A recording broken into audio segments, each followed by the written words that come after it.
Shivanand Dabholkar was honored with Bhaskar Bhuva Bhakli 2024 award for drama, and Mr. Mahadev Harmalkar received a writing award at Guru Purnima event held at Datta Mandir, Morji. The award was presented by Deputy Director of Arts and Cultural Milind Meth and Advocate Mrs. Siddhijit Arolkar. The event featured performances by Dabholkar students.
गुरुपौर्णिमेचो जो आसा तो कला आणि संस्कृती आमच्या मोरजे गांवांत आणि सगळ्याच पेडणे तालुक्यात म्हणटात तशी खूप व्हडल्या प्रमाणात जसे जाणटे आता सगळे हांगा उपस्थित आसा तशी भुरगीं पसून तितल्याच हितून भितर कलेन आपण कितें तरी साध्य करूंक सोदता तशें आमी थंय आतां बशिल्लीं आनी दाबोलकर सराचो चलो वेगवेगळी वादनां वाजोवंक सोदता अशें तेंचें डिस्कशन जाल्लें थंयसर. तशें आतां खूब भुरगीं आसात जी आपण म्हणून म्हणजे आमचे कडेन पसून आमच्या ऑफिसान पसून खूब अशीं भुरगीं येतात तांकां हांव कितें तरी शिकोवपी म्हटल्यार एक जागो जाय जंय तांकां खंय तरी एक कडेन वचून सगळ्या प्रकारचे प्रशिक्षण घेवंक मेळटलें.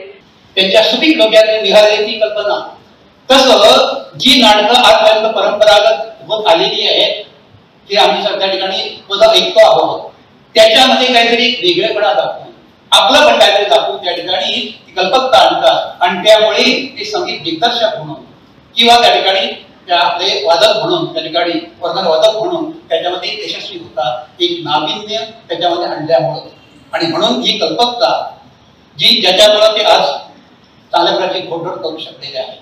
कल्चर म्हणजे कला आणि संस्कृती ह्याचं प्रमोशन करणार म्हणजे त्याचं उत्कर्ष करणार रुंदीकरण करणार. जर एखादी कला कुठेतरी समजा एखादी गायब झालेली असेल किंवा ती आता नाही आहे किंवा एकच शिक्षक शिकवतो आहे तर अशा सुद्धा कला आम्ही शिकवण्याचा प्रयत्न करतो. त्या शिक्षकाला घेतो. गुरु शिष्य परंपरेच्या अंतर्गत आमच्याकडे एक स्कीम आहे त्याच्यातून 20-30 मुलांना शिकवण्याची प्रक्रिया सुद्धा आमच्या डिपार्टमेंट तर्फे केली जाते.